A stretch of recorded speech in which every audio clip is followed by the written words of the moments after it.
আসসালামু আলাইকুম। আমি দেখাবো সহজ উপায়ে কিভাবে ঘরোয়া উপকরণ দিয়ে চিকেন বিরিয়ানিটি করা যায়। একদম নর্মাল কিছু উপকরণ দিয়ে চিকেন বিরিয়ানি করা যায়। আমরা অনেকেই সিদ্ধ চালের বিরিয়ানিটি সঠিকভাবে করতে পারি না, হয়তো চালটা শক্ত থাকে, না হয় গলে যায়। আজকে আমি একদম সহজ উপায়ে দেখাবো। বাসায় অনেক সময় বাচ্চারা বা ফ্যামিলি মেম্বার্সরা শুধু সাদা ভাতের সাথে মুরগিটা খেতে চায় না, সেক্ষেত্রে আমরা এইটা করতে পারি।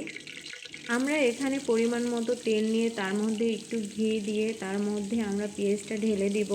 পেঁয়াজটা নাড়াচাড়া করে ভালোভাবে বাদামি কালার করে নিব। বাদামি কালার হয়ে গেলে এখান থেকে সামান্য আপনি পেঁয়াজ বেরেস্তা উঠিয়ে নিতে পারেন।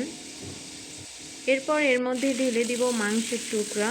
মাংসগুলো ভালোভাবে নেড়েচেড়ে ভেজে নিব। তার মধ্যে দিয়ে দিব বিরিয়ানি করার জন্য যে আলুটা রেখেছি, সেটাও মাংসের সাথে ভেজে নিব। আমি মশলাটা আগেই পেস্ট করে রেখেছিলাম। মরিচ, ধনিয়া, জিরার সাথে বিরিয়ানি মশলা দিয়ে আমি পেস্ট করে রেখেছিলাম।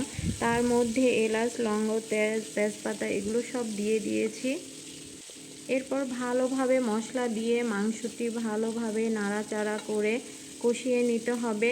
এমনভাবে কষাতে হবে যাতে মাংসটা ভালোভাবে সিদ্ধ হয়ে যায়।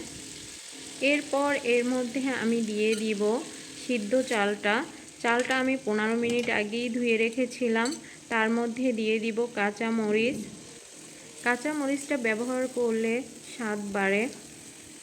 এটা ভালোভাবে নেড়ে চেড়ে তার মধ্যে আমি পরিমাণ মতো লবণ দিয়ে দিব। আর আমি 1 চামচ চিনি অ্যাড করে দিয়েছি এখানে।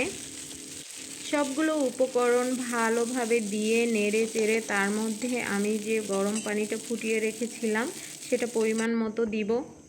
এই পানিটা প্রয়োজনের তুলনায় কম দিতে হবে, যেহেতু আমি আগেই ধুয়ে রেখেছিলাম চালটা, সেক্ষেত্রে চালটা অনেকটা নরম হয়ে গিয়েছিল। তো আমি কম পানি ইউজ করলেই সেটা সিদ্ধ হয়ে যাবে।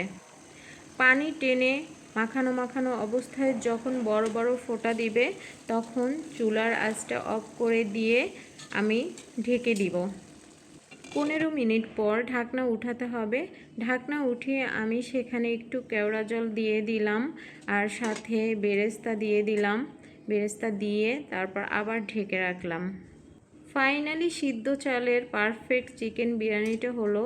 কোনো রকম শক্ত বা গলেনি, একদম পারফেক্ট।